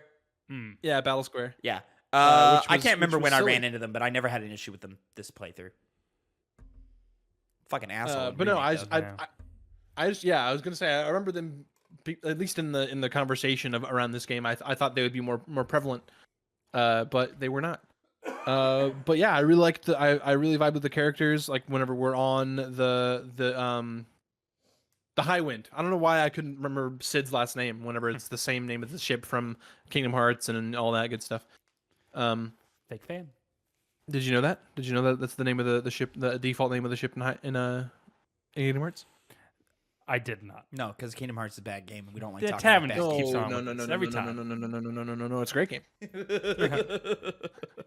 Anyway, yeah, I really had a great time with this game. I like how a lot of the attacks were really flashy, like when you got like the really high level magic. I was super into that. My kind of how you were talking about how you kind of had your party arranged. I kind of had Cloud as my caster, and Barrett was like a big tank that I had. He had the most health out of everybody, and then Tifa was just being Tifa, doing the roulette reel anytime she got a limit, which was really fun. I like that. Very satisfying when you get all Yaz, which I had when I had Final Heaven, which is like I think it's like 6 or 7 things going in a row. It was very difficult to get all of those as Yaz. Yes, it is. Yeah, because 1 or 2 of those wheels is mostly misses. Mm-hmm. Yes, and you're like, fuck. Okay, let's see if we even get this. And what's attack interesting? Off. What's interesting is it seemed like it would be a different wheel that would have all the misses on it each time. I don't know about that. It's what it felt like. It felt like it was sometimes the 3rd one, sometimes it was like the 5th one. I think it's usually like the 5th one. Is it like assigned to a certain level of the limit? I think so because because she doesn't have limit breaks like everybody else, where you like select your level of limit break. Like she just has more wheels attached. Well, to you it, still have to select that level. Oh, to get to more wheels, complete that makes more sense. Or that makes sense, yeah. Well, Like if you're at this level, you have to get that. Well, I'm glad you seem to have enjoyed your time with it, Phil. Yeah. I do understand the conversation around why this game is so beloved. Yeah. Yeah. That part still definitely rings true. Connor, you're an old school RPG fan. You've played this game before, but it's been a while. It has been a while. And tell us, how did you feel about Final Fantasy VII in 2024? The same as I did back when I first played it. I loved it. Overall, when I was going through it, I kind of decided, because before it was one of my favorite games of all time, and I can say definitively that it's not. Going through it, as much as I loved it, there's other games that I prefer to this one, primarily because a lot of the age does show in, particularly when you're going across the world. You touched on it earlier, Tavin. The backgrounds, which look extremely nice, they seem to be more made just for that reason rather than being used as an area for your character to walk on. Or it should have been just kept as a background, and the area that your character treads should be a different style. Because very often I would get into certain areas and just have no idea where to go. One of the things, the version that we all played, has things that you can do to fast forward the game, to turn off random encounters, and God mode. I never turned that on, so I have no clue about the specifics of everything that it does. It at the beginning of every turn, it refills all health, mana, and limit break. So you can still lose in it if a enemy does more damage than what your health is. But as soon as like that enemy turns, that specific enemy finishes their turn, you get all your stats boosted back up to 100%. Yeah, so that's how I was. I mean, whenever I would challenge the weapons, I would have that enabled, and I would still get one hit killed. I just wanted to add, I would get fucking lost on that map so many times. I'd be like, where the fuck is Rocket Town? Where am I going? Dude, it took me so long to find is it Mount Corel, the one where to find to get to the golden saucer? Dude, yes. I cannot find that fucking town for the life of me. It takes me fucking forever every single time, and it's so frustrating. I'm so glad I'm past the golden saucer. For all clarity, I have not finished my personal playthrough. I'm 35 hours deep. The rule on this show is for big games to at least break 20 hours. I'm 35 deep. I've played the game multiple times. I played the game a year ago exactly, so I'm very familiar with it, with the entire package. The reason I did not finish my playthrough is because I am hard stopping in the third act, disc 3, I guess you would call it, or something like that. I'm hard stopping my story progress to acquire all the limit breaks and grind out for beating the weapons and so forth, because I intend to platinum this game. That's like I want to say, because like the big part happens right before disc 2. Yeah, the big spoiler. Yeah, that is the end of disc 1 is when that happens, and then you leave the Forgotten City, and it makes you switch. I don't remember there ever being a defined ending to disc 2. I never saw it. Yeah. So it did like the transition for me between like basically just the final area. Okay. Gotcha. It must be some specific side stuff like is also on disc 3. Anyways, Connor, continue. We cut you off. Yeah, no problem. The other thing this game includes is to turn off random encounters. The fast forward really helps make this game more playable in the modern times. Very often when you're going across the world, your character model goes pretty slowly, and sometimes there's long stretches where you're just walking and walking and walking. Speeding up the game, eliminates that problem entirely. It eliminates any repetitiveness that might come with the combat. So, in those small moments where you're just waiting for, everyone's meter to go up, you don't have to sit through just, enemy attack animations and whatnot. You can just go right through it.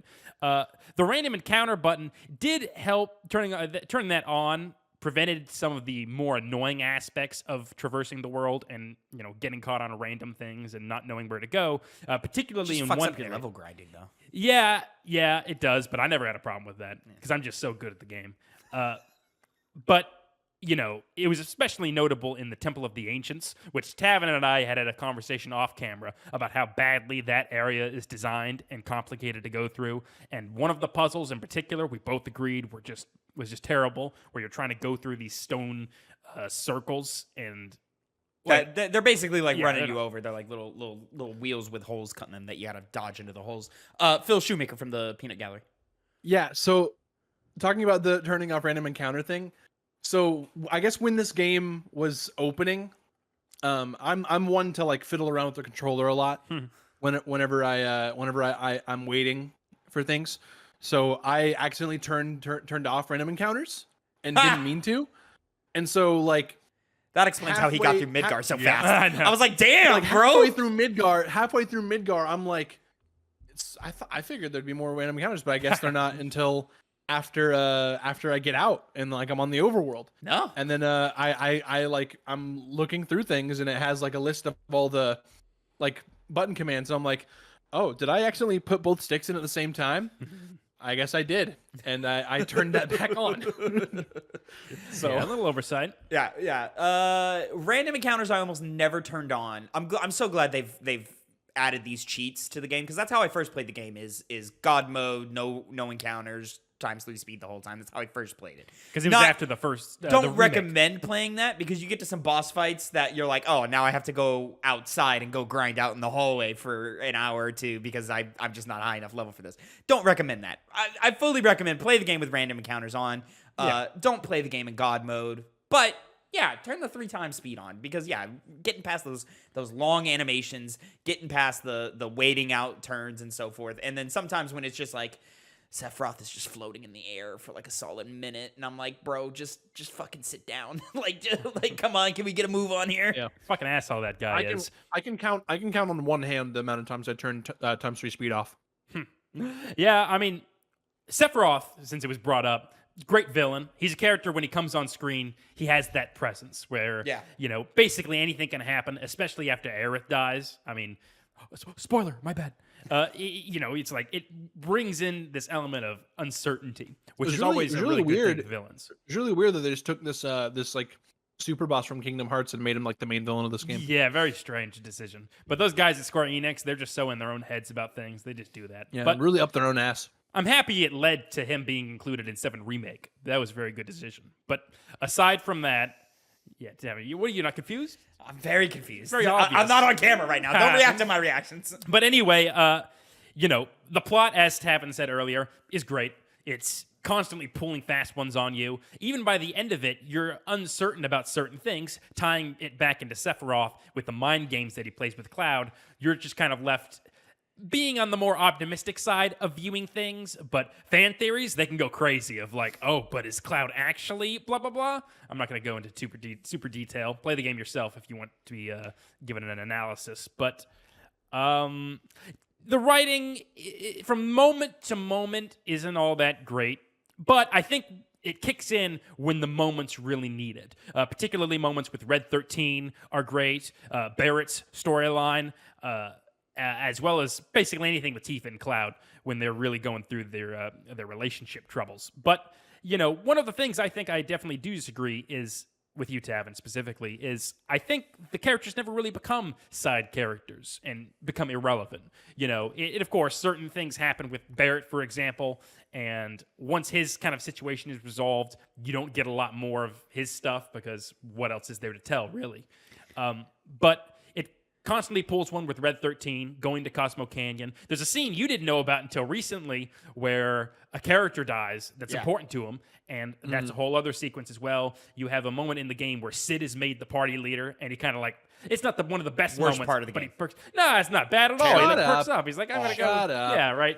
Exactly. Well, you're telling him Just to let me shut be up, right? Barrett. Let me be Barrett. But Why am I no, not Barrett? I'm telling Tavin to shut up because I like Sid. Sid Yeah. sucks. All right, No, he doesn't. let's just get into it. All right, No, he let's doesn't get rid of the suck. nitty He gritty. doesn't Spoilers, whatever. We're in this deep. Sid sucks. Piece of shit person. Just awful. Now I will say in Rebirth, I expect him to be one of my favorite characters. He's just brash. He's brash, an exactly. asshole. He's a fucking dickhead. He's an abusive, brash. sexist piece of shit. He's brash. No, he's Um, not sexist. He's just brash. He's sexist. Hey, she Can I shouldn't tell have you fucked something? up his goddamn lawn. And, That's what she and shouldn't he have done. assaults her all the time. He Can I assaults tell Is you that his something? wife or No, it's just a person that It's just she a worked with. person Yeah. they just live together? So- Yeah. Weird. So in the Team 4-Star, I don't know if you're familiar with Team 4-Star. They make the Dragon Ball Z abridged. They did a machine abridged of Final Fantasy VII, which I referenced earlier. In that story, they make Sid and Shira. I think that's her name, Shira. Yeah. Sounds right. Shara. They give her they give them a relationship, and she pegs him. So like he gives her all this shit and everything, and then at some point he's like, "Do I have to make you take me down to the basement again?" Do I have to make you take me down? That's fucking funny. No, but like my point to the characters fading in the background is characters like Sid, characters like Vincent, and even Red 13. Like specifically, like once you get on the high wind, they're just there to just be like, "All right, Cloud, we can do it." And that's pretty much it from them. And Barrett kind of falls into that too, but less so than the others. Tifa, I think, is the only one who really keeps her character throughout the entire game. She was always like that from the beginning. But to your point about Vincent, his character stuff comes from you having to look around the world for him. I know you missed his side story involving, well, honestly, I you just can haven't make the done it argument yet. I should just have haven't been. done it yet. But like, I'm talking main plot. Like the thing that every single player sees. The rest of the party just kind of fades away entirely. Fair enough. I mean, I would say Red 13 What didn't does- you do? Oh, there's a bunch of side story stuff with Vincent involving how Oh, no, exactly I he did ended up. Okay, yeah. Yeah, you would have to for the limit break. Yeah. I figured you do. I thought you were saying he didn't do something for Barrett, and I was like, I thought you had to. No, yeah, that's a No, must. yeah. That's a must. Yeah, Yeah. that's one of the musts. Was the other character that you were soft on Sid? That was the other one you didn't Kate like? Sith. Kate Sith. Kate Kate Sith. Sith. No, Fucking, no, you said there was two. Definitely. I started with Sid. Yeah, but earlier. Is that the other character you said? There were like two Kate Sith characters. is my number one. Cannot stand this fucking character. Hate him. Absolutely nothing redeemable Everyone about this thinks that. character. He's just the worst. Everyone thinks that. Yeah, He's sucks. just awful. He's terribly written. They try to make a sacrifice play that totally doesn't matter. And he's just a piece of shit traitor spy. And you know what? I don't fucking stand for it. Now, again, in Rebirth, which is coming out in a month, do I expect that to be better? Absolutely. They fixed that in the Team 4-Star mission abridged. They make him more sympathetic. Damn. Good on Okay, but them. that's not canon. That's not what we have in the actual fucking It feels game. like which one's the game and which one's the video? No. Kate Sith is one of the worst characters of all time. Easily like bottom of the barrel, trash bin, just fucking piece of shit. Not even a good party member. Yeah, from a and functional useless point. in the fight too. Yeah. I'm grinding him out for his limit break right now, and I'm like, this guy sucks. You don't like trash. the dice? You don't like dice the is dice? stupid. This is stupid. Why does it only hit one person? I'm sure it gets better as I keep going, but like it's just a useless character. It still stays single target is the thing. Does it really? Yeah. What a piece of shit character. He What only, an awful He only character. has two limits. Hey, it makes him. You have to play him less. At least you two. Getting that platinum. It's like they knew he was bad, so why did you keep him? Why didn't you just cut him out? Okay, you say that. Why is he one of the only playable characters in 7 Rebirth? Huh? Why couldn't they just? done Because he something enters the different? plot Yeah, before. they could've done something What different. Connor's referring to is in 7 Rebirth. Who is it? Sid and Vincent are not playable. They're not. Yeah, but they're gonna be in the party. You just can't play as them. They're What? just gonna. They're just gonna be like NPCs running around in the background. They did the same thing to Red 13 in Remake, where like he just came in but- so late that he just But kind of we're plays gonna around. but we're gonna get to play as Red 13 in Rebirth, right? Yeah. The reason why it was Red 13 wasn't playable in the last one, as Tavin just said, is it's so later in the game, and Sid and Vincent are probably going to be similar, particularly Vincent, that it just kind of, on the developer side of things, very hard to make all of these new characters in a game, especially ones that aren't getting much time in the one where they're going to be introduced. And it's also like you're already getting so many new characters to play as in this one. Yeah, Like got you Zen. have your four. You have your four from the possibly Zach. You never know. You have your four from the beginning. True. You have plus Red 13, plus Yuffie, plus Kate Sith. You've doubled the roster. You know? That's not the problem. The problem is I want to play as Sid and Vincent, particularly. All right. Well, do you Vincent. want this game out now, or do you want it out in another 3 I years? don't want it out now. God damn it! I'm just gonna Then bitch. this is I'm what just you gonna get, bitch. Connor. I'm just gonna complain. I There's don't a care. whole I don't other care. game coming. I don't care. I don't care. I want them for 2 games, not 1 game. He's not trying to be rational. He wants I'm what not. he wants. Yes, exactly. I'm just complaining, Tavin. I can complain. I just want dual techs. If they give me dual techs, I'm gonna be happy. dual text. Yeah. What? like Oh. a la Chrono Trigger Dual Text, where they get to yeah. combine their things. Yeah. We basically had it confirmed from like trailers and We've already combat seen videos. tons of it from we've everyone, seen yeah. how they combine together and stuff. Yeah, I'm excited for that. Rebirth is going to be so much fun, but we're not talking about We're Rebirth not. right now. And the level design really is not good. Oh, dude, it's so It's really awful. not. Unfortunately, I kind of give it leeway in the sense of some of it's because of the graphics, but at the same time, the design and layout of some of the levels just don't work. I cut them a lot of slack because they're dealing with new technology. This is one of those first iteration 3D games. It cheats a lot of the time. It's not actually a 3D game, but like running around in the open world. I give it a lot of slack for that. It's annoying getting lost in the open world and like going in a direction you go, fuck, can't go this way. There's a river. Fuck, can't go this way. There's a mountain. Okay. You get the shitty little tiny Bronco and you're like, all right, now I can kind of fly around or whatever and I can find my way. You go, fuck, why is this end? Why does the path end on this continent? Why can't I just keep going? What the fuck? When you're crossing rivers? Is that what you're referring to? The little shallow water areas that you Yeah. can fly the tiny Bronco over. There's areas where like it just stops, and you're like, my destination is literally right there. I can see it. Like, just let me get there. And that's annoying. But I cut them a lot of slack for that because it's like, all right, well, you didn't really know what you were doing. You were handling technology, and this is why like some of the things that like don't work today, I'm willing to give it a lot of slack because I'm like, you were figuring something else out. Like, meanwhile, trying to make a game, you know? Yeah. Like, if this was pixel art like Final Fantasy VI, I think this would definitively be the best Final Fantasy game, hands down, no conversation. It's also worth noting a lot of the mini games aren't good. Some of them are fun. Some of them are cool. The bike, the little riding on the bike and slashing things, that's kind of cool. Yeah, that's really my only one. All the others I don't really like that much. Not the boxing one? Boxing one's okay. Yeah. Boxing one's okay. Hard no on Phil, huh? I think most of them are like, yeah, all right, fine, whatever. And then there's a couple that are just like, fuck, I hate this. Every goddamn time it pops up, I hate it. The boxing one is so nothing. Yeah, but it's like easy and functional, and you can get through it no problem. Chocobo racing pisses me off. Oh, yeah. I hate Chocobo racing. I cannot believe I won the first try. So did I. I did in all my other playthroughs. I did not this playthrough, but I'm glad I didn't this playthrough because on the second attempt, it gave me the trophy. I've beaten this game twice on PlayStation, and it won't let me fucking get the goddamn trophy until I lost and then won. Weird. Don't know what that was about. Snowboarding's annoying. Yes. They confirmed no snowboarding in Rebirth. That'll probably just tell you where Rebirth is going to end. Yeah, I know. Hey, in part 3, there's gonna be snowboarding. Like, we're just gonna get it, anyways.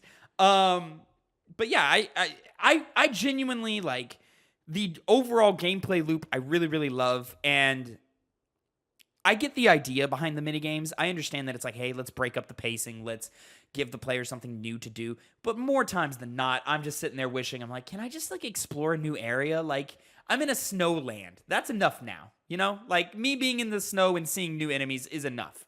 You don't need to keep doing this. Or like giving me different vehicles to traverse the land is enough to break up the gameplay. Or just like the little like segmented gameplay things where they're like, hey, you're doing this now. Like, that's okay. I'm cool with that. Like the CPR minigame or having to press the button at the same time, which totally doesn't fucking work. No, it's very annoying.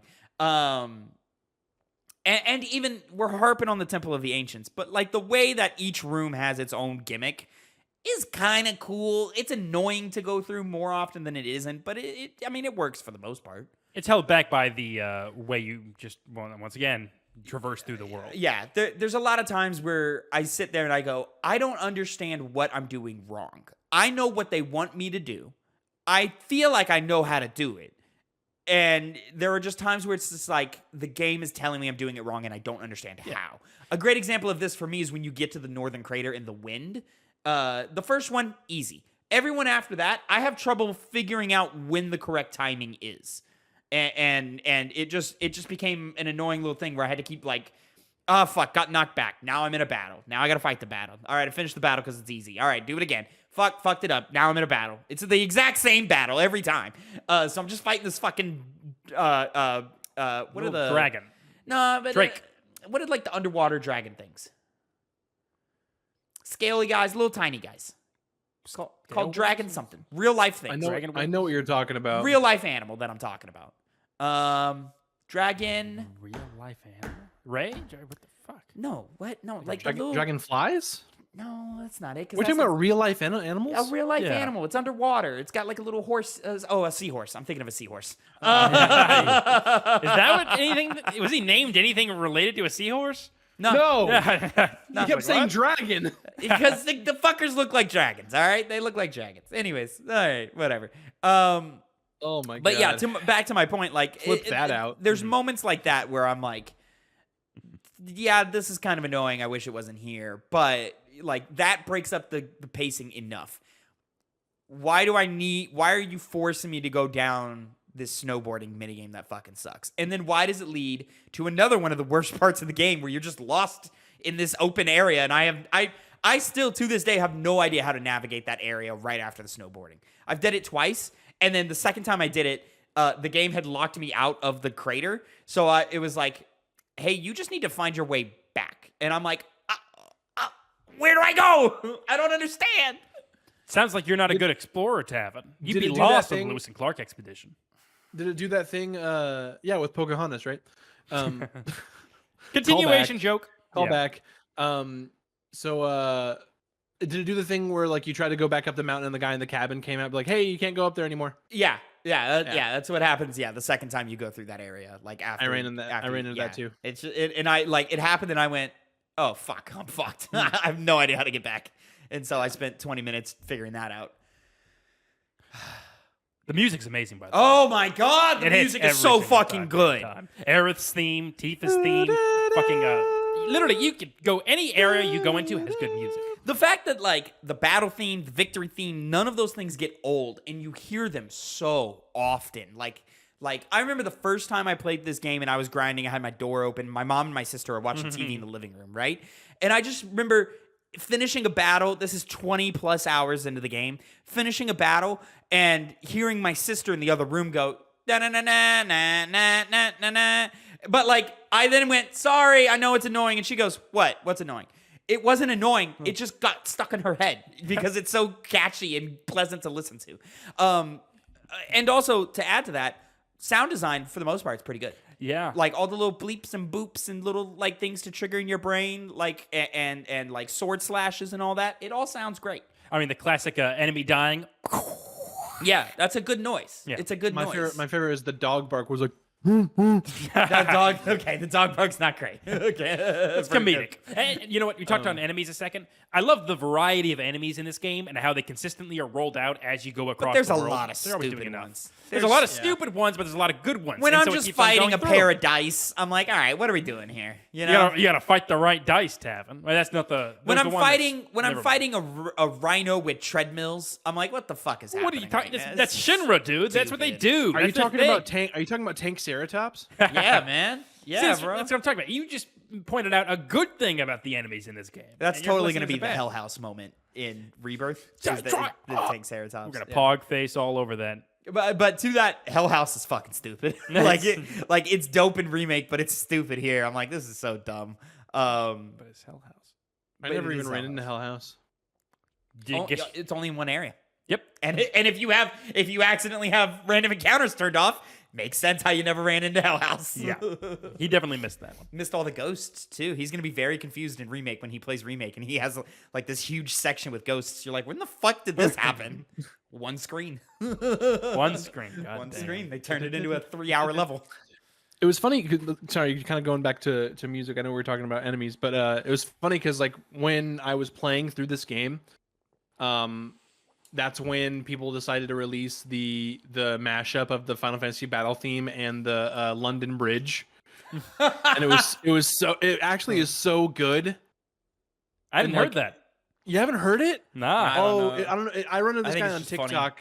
I run into this guy on TikTok all the time, where it's like, if it's like he does like he's like DJing a wedding, and it's like if this person's into this property, and then like throughout the song he's like adding more and more cosplay stuff to himself, and like he's playing through the like for London Bridge, right? And then he starts sprinkling in the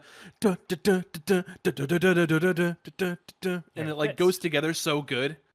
Oh, it's So It's so good, phenomenal. the music. to dive into, in my opinion, the biggest spoiler of the game, I have a question for you, Phil, because I think the game leaves a lot up to interpretation. And I didn't realize how much it left to interpretation until this playthrough. What is your interpretation of Cloud and his backstory?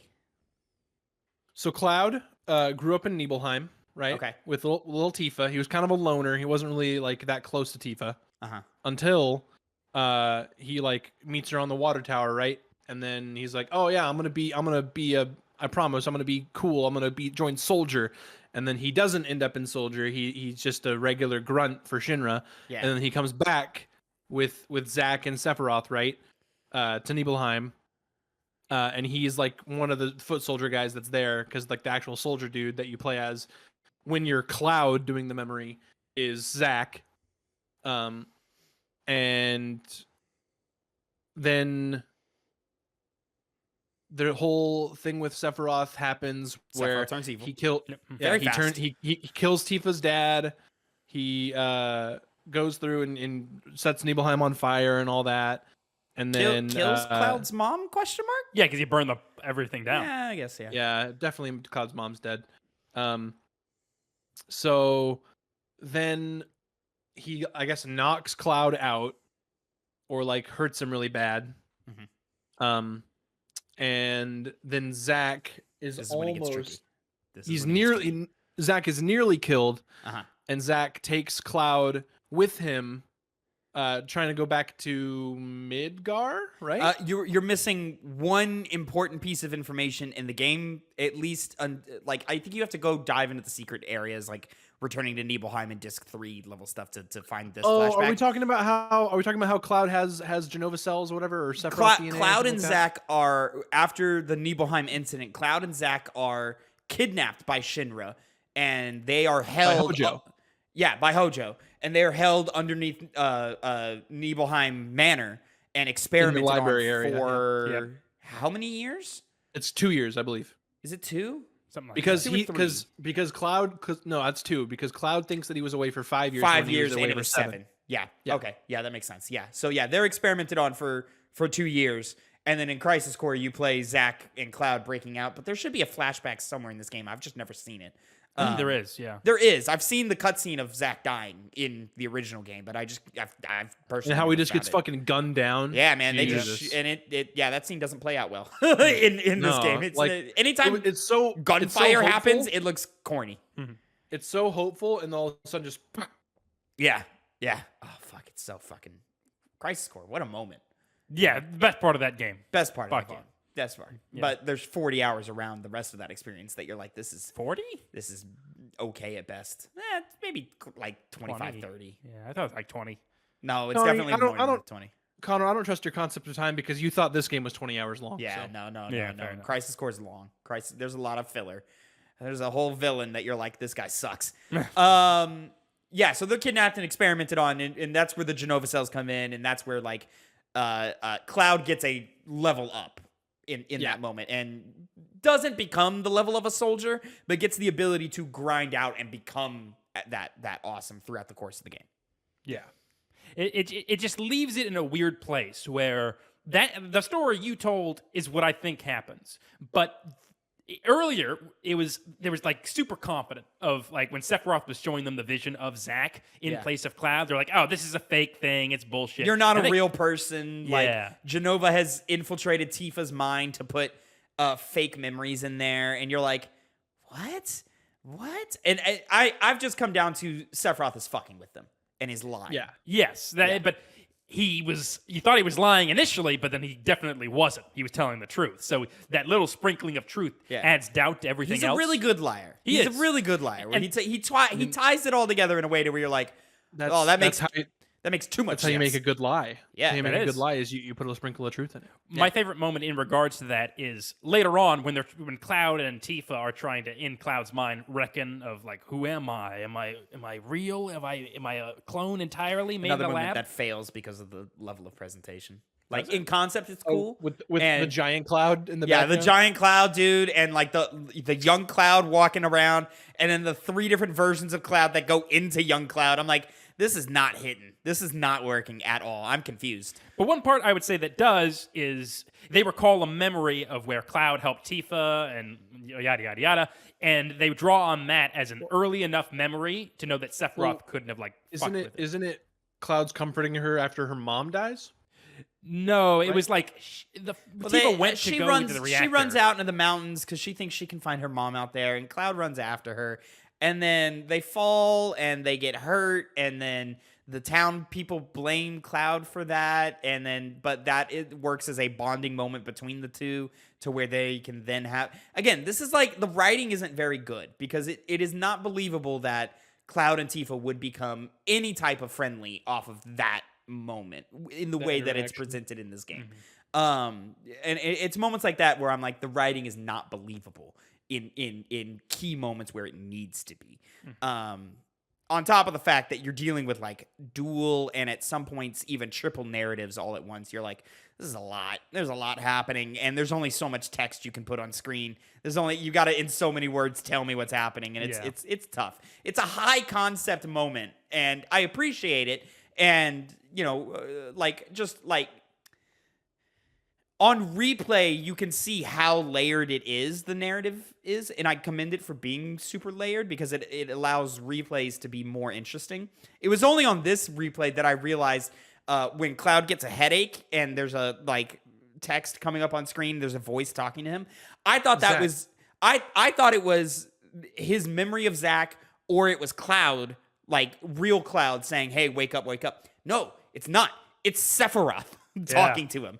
And I'm like, oh, shit, that's fucking cool. See, just small, cool moments like that. And just to, real quick, finish off my original point, they use that as kind of like a reassuring moment to say, like, okay, we actually have, something to draw on as you being, who you think you are.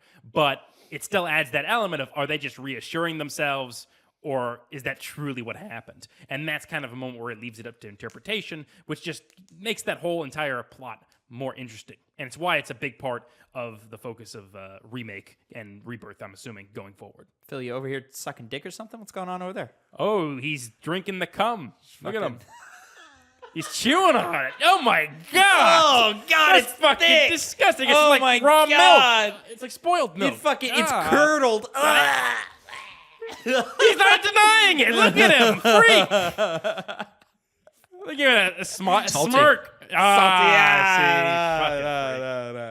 52 minutes talking about Final Fantasy Oh my VII. God, that fucking flew by. Let me tell you what. I didn't even start the B-roll. It's not here yet. Oh, I fucked up that screen.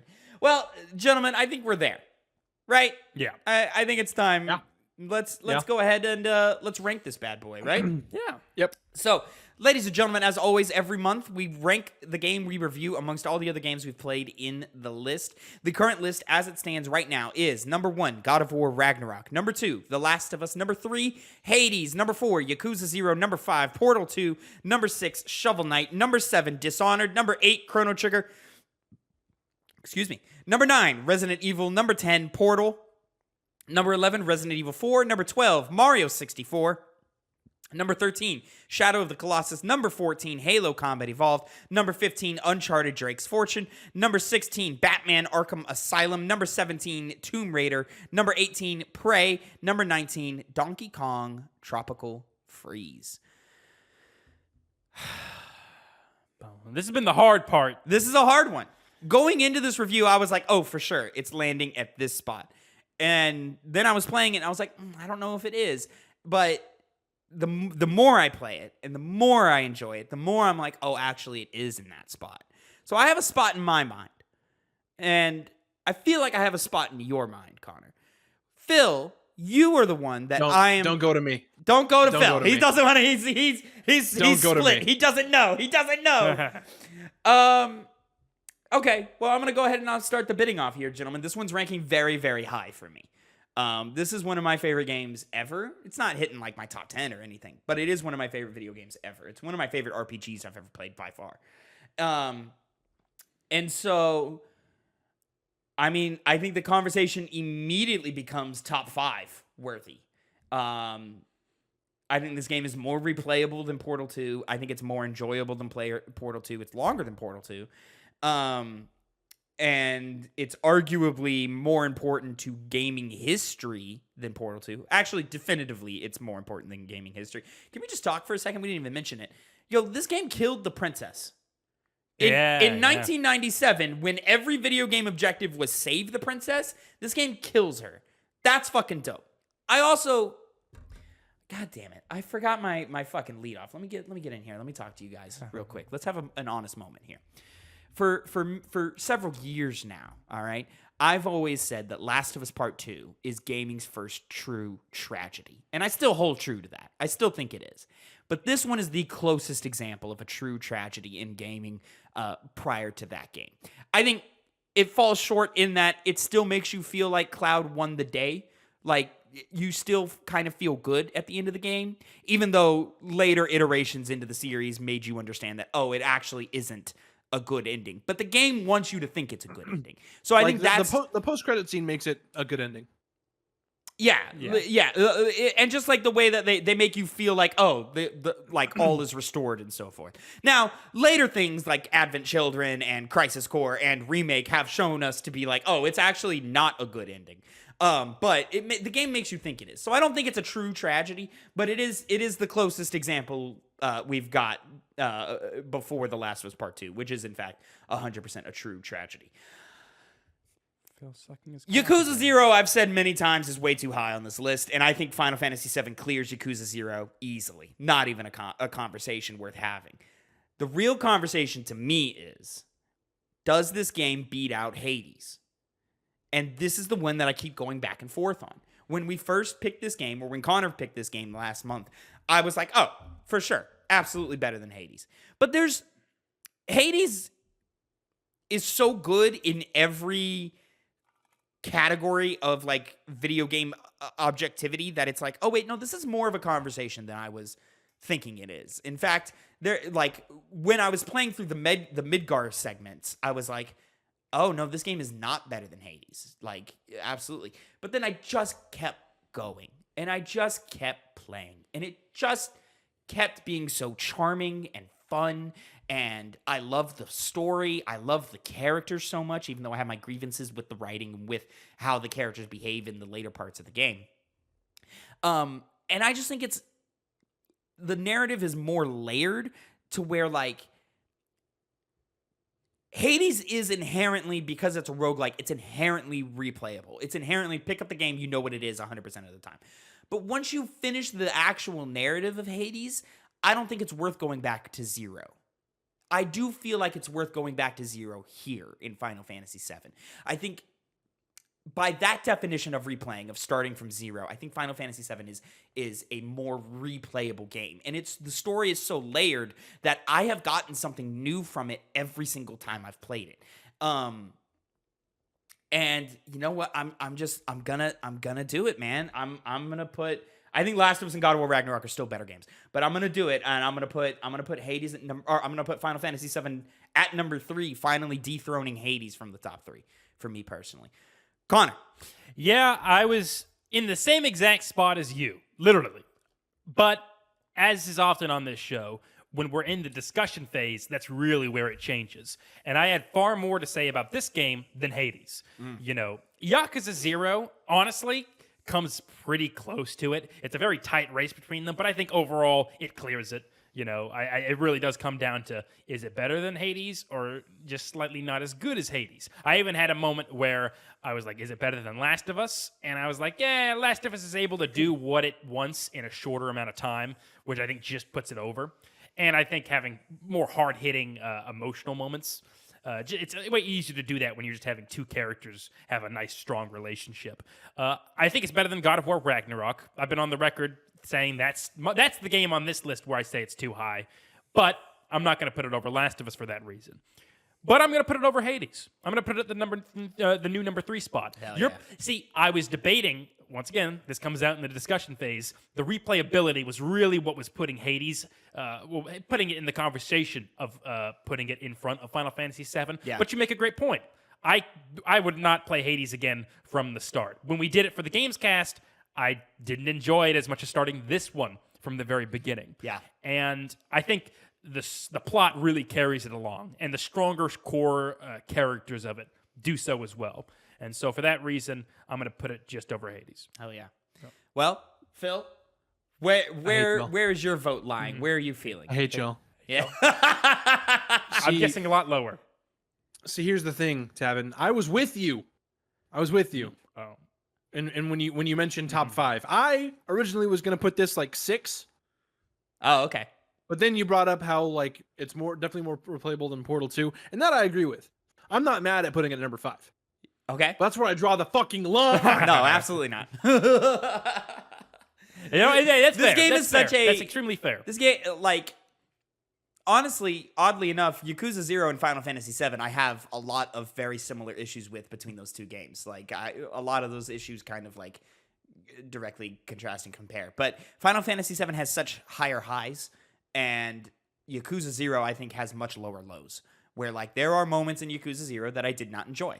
And there were moments narratively that happened in Yakuza 0 that totally took the wind out of the sails for me in the narrative. And I can't remember that plot. Like, I cannot tell you what happens beat to beat. Somebody dies in the beginning. There's a thing about a land plot. A girl gets involved at some point, and then the rest of the game happens. And I get to the end and I go, all right, cool. I liked the journey, but I couldn't tell you what happened in it. The combat between the two games are equally repetitive in my mind. So to me, I just think the overall package of Final Fantasy VII takes it above Yakuza 0 for sure. Hades is the one that I'm like, could go either way. Like, and I would understand. I would understand the case for Hades. Like, I get it, but I just think the highs of Final Fantasy VII and how important it is to the story of video games, and how like I would even right now in this moment, I'd rather start from 0 and play Final Fantasy VII again than play Hades again. Yeah, fair enough. Also, the pacing of Yakuza 0. makes Oh, it it's where so Final Fantasy awful. 7's a But bit the better. pacing's not good in this game either. But you have speed up. Yeah, that's true. Well, I guess this conversation where Tavin's bashing Hades, well, you are bashing Hades, but that's not what I meant.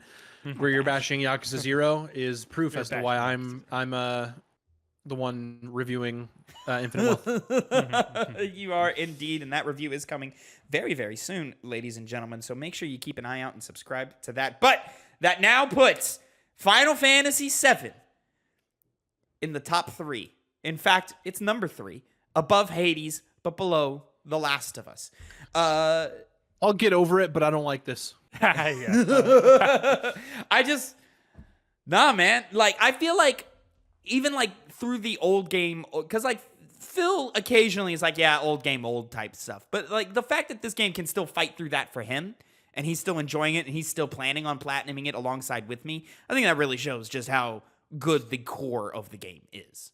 You It know what I helps mean? it helps that I learned I can remote play at work. All the better. So, ladies and gentlemen, that is going to be the ranking. I forgot. I was about to wrap up the show. But we have to Right. know what we're playing next month, or through the course of this next month. This, of course, has been the month where Connor picked, and then we now go back to the wheel for this month. And then next month, we go to me. We do indeed. Mm-hmm. The wheel makes its return. We have And- to do our vetoes. Of course, just so that we can sort of like garner how this next month is going to go, because we also time it with the reviews of the latest and greatest games that are coming out. So make sure you subscribe to get great reviews, such as obviously Like a Dragon Infinite Wealth is coming on its way. Tekken 8 is going to happen at some point, probably when Connor's ready for that. And then of course Persona 3 Reload, which then also the games that we vetoed last time have to stay in the list. Those games are Legend of Zelda Breath of the Wild, Jedi Fallen Order, and Death Stranding. Those games are in the list. They got to stay in the list this week. Hey. Yeah. Get the fuck out of here, Shovel Knight. We already played you. Oh, it is in there. Interesting. Tavin secretly just wanted to play it again. Play it again. Play it again. We gotta run it back. It deserves to go above Shovel Knight Yakuza, in the guys. list. It needs to go above Yakuza. You know, I think Shovel Knight needs to go below Shovel Knight. Damn. Hard. that's that's a fucking really two rough inches thing of to Shovel say. Knight in the list.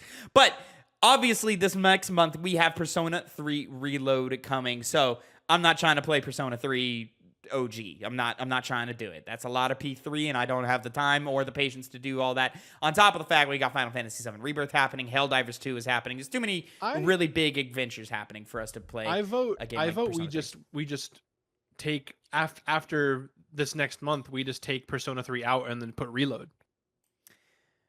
I want to see what Reload does first, and Yeah. what the general fan base says, because there still might be a case for playing the original game. And it's not like the original game's hard to get. It's on new consoles. You can play it.